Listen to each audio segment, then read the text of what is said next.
সম্মানিত সহসভাপতি আমাদের শ্রদ্ধেয় জনাব রাশেদ প্রধান।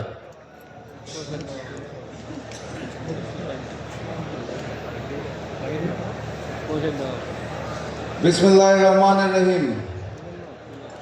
বাংলাদেশ ইসলামী ছাত্র শিবিরের কেন্দ্রীয় সম্মেলনের সম্মানিত সভাপতি, আমার সামনে উপস্থিত জাতীয় নেতৃবৃন্দ, সারা বাংলাদেশ থেকে আগত বাংলাদেশ ইসলামী ছাত্র শিবিরের সর্বস্তরের নেতৃবৃন্দ, আসসালামু আলাইকুম। আমি যদি ভুল না করে থাকি তাহলে এরকম একটি আয়োজন ইসলামী ছাত্র শিবির সর্বশেষ করেছিল 2009 সালে। 15 বছর পর আবারও এরকম একটি আয়োজন দেখা যাচ্ছে, আলহামদুলিল্লাহ। বিগত 15 বছর ধরে ভারতীয় রয়ের পরিকল্পনায়, আওয়ামী লীগের ষড়যন্ত্রে বাংলাদেশের হলুদ সাংবাদিকতারা সবাইকে জানাতে চেয়েছিল ছাত্র শিবির হচ্ছে জঙ্গি সংগঠন, ছাত্র শিবির নাকি রক কাটে। নতুন প্রজন্মকে তাই শিখানো হয়েছিল।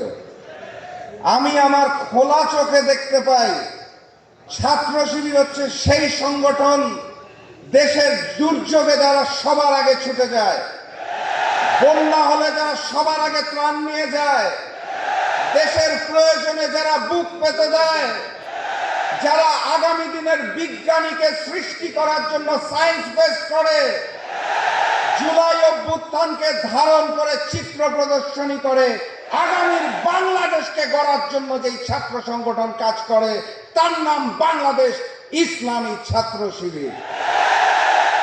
রক কাটার ওই গল্প আর চলবে না। ফ্যাসিস্ট শেখ হাসিনা নাই, দিল্লির তিলকওয়ালী মুখ্যমন্ত্রী শেখ হাসিনা গণ অভ্যুত্থানের মুখে বাংলাদেশ ছেড়ে তার নিজের দেশ ভারতে পালিয়েছে। বাংলাদেশের ফ্যাসিজম চলবে না। ভারতীয় আগ্রাসন আমরা আর মেনে নেব না। বাংলার পবিত্র মাটিতে ওই আওয়ামী লীগ আর ভারতের অপরাজনীতির ষড়যন্ত্র নিষিদ্ধ ঘোষণা করা হলো। সংগ্রামী সাথী এবং বন্ধুগণ, স্পষ্ট ভাষায় জানিয়ে দিতে চাই, গণ অভ্যুত্থানে যারা শহীদ হয়েছেন সেই বিচার হতে হবে। ভারতকে বলে দিতে চাই, ভালোই ভালোই শেখ হাসিনাকে ফেরত দিন, জনতার আদালতে বিচার হবে, তার ফাঁসি হবে।